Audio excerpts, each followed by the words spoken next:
I know it sounds conflicting because on one hand I want to intervene, on the other hand I'm not confident to intervene. So that become an issue.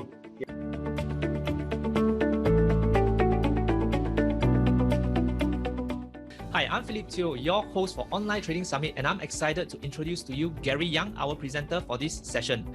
Gary is the founder of Evidence-Based Forex and has been a full-time home-based independent trader since 2012, specializing in the algorithmic trading of the Forex markets.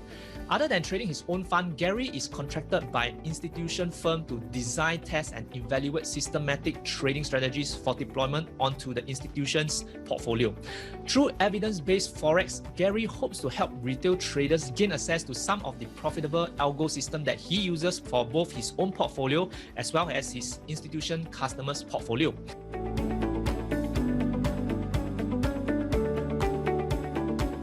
This is the first scenario, the most ideal scenario, straightforward profit. So market trigger your first buy order lot, you hit your take profit. Here, instead of stop loss, you have a sell order 0.2 lot, but it's not triggered. So because it went straight to take profit. So this is the best scenario. This is scenario 1. Of course, that will be the scenario that I strive to achieve most of the time.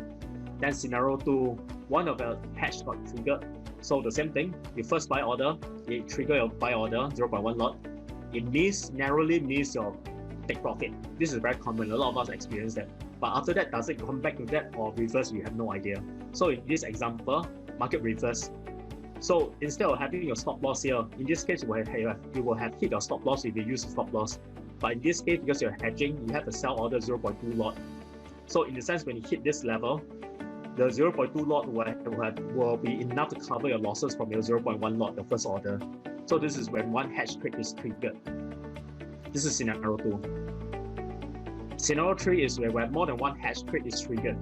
So like just now, you have a buy order, you miss your take profit target, you trigger a sell, again you miss your take profit target, and finally you hit the above, whereby in this case, your 2 buy order will have enough size to cover the losses from the sell order.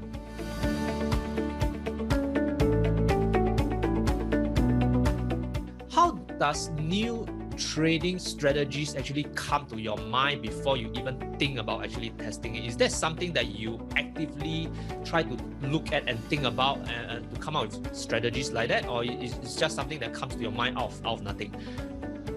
I would say it's both. Both. Because how I start off is always based on whatever strategy that I already know. Be it that I found online, I trade blindly, or some gurus that have taught me, or from books. So these are always the usual start point. And over time, as you develop, you start getting creative because different strategy may have different elements that you combine them together. It's just to see what happens. So it's both. One is from some other source, whatever knowledge that you really have. Another one is your combined knowledge. And sometimes, subconsciously, perhaps I'm still thinking. So sometimes some ideas just come up. It's actually, and most of the time, it's not really something totally new. It's usually a combination of different elements, maybe from 4 different systems. And like of late, there's one filter that I've been using for breakout. I never thought of using it it's developed solely for breakout trades. I never thought that I can use for pullback. I simply reverse the parameters. So it actually works.